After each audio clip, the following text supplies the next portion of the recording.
Welcome to Hart County Public Library Outreach Virtual Storytime. We are so glad that you could join us. The Longest Christmas List Ever by Gregg and Evan Spiradellis. On Christmas morning, not so long ago, in a house on a hill, all covered in snow, asleep in his bed was a little boy, Trevor, who dreamed it would be the best Christmas ever.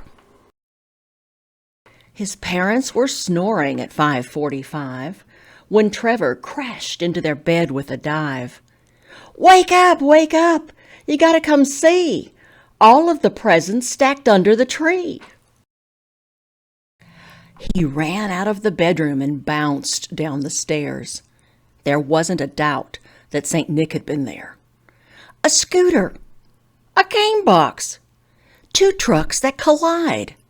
He tore open gifts and tossed them aside. Then it suddenly hit him, the one thing he'd missed. A fluffy brown puppy was not on my list. Trevor knew what to do, and he didn't postpone it. "I'll start next year's Christmas list this very moment." He snatched up a notepad, a pen, and a seat, and started his list at the top of the sheet. At first he thought small, like lizards and trolls, but quickly his list spiraled out of control. A remote-controlled plane with a camera inside, an invisible robot that's easy to hide,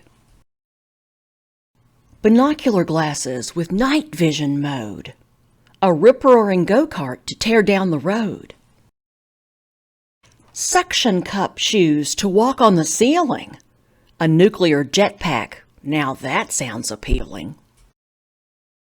Trevor kept writing, day in and day out.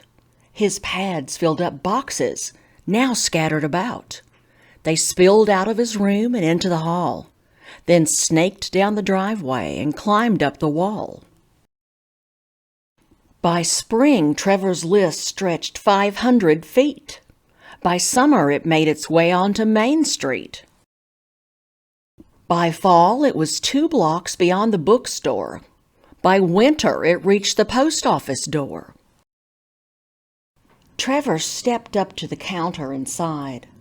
"I must mail my list," he said with great pride. But the mailman let out a hoot and a holler. "To send this whole list would cost $6 trillion." Trevor then emptied his little coin box. A nickel, 2 dimes, and 3 dirty rocks. "One bit of advice, if you've got just a quarter, go back to your list and make it much shorter." Trevor was stricken with panic and fear. There wasn't much time. Santa's deadline was near. He worked day and night without breaks to eat, to try and squeeze everything onto one sheet.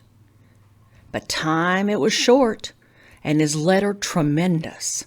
He missed Santa's deadline and felt plain horrendous. That Christmas Eve, Trevor lay in bed joyless. He knew in the morning that he would be toyless. What was I thinking? Where was my head? I ask for too much. I'll get nothing instead. In the morning, he trudged down the stairs without glee, certain there'd be nothing under the tree. But Mom and Dad must have sent Santa a letter, 'cause a puppy appeared and pounced little Trevor. They rolled on the floor, took turns giving chase.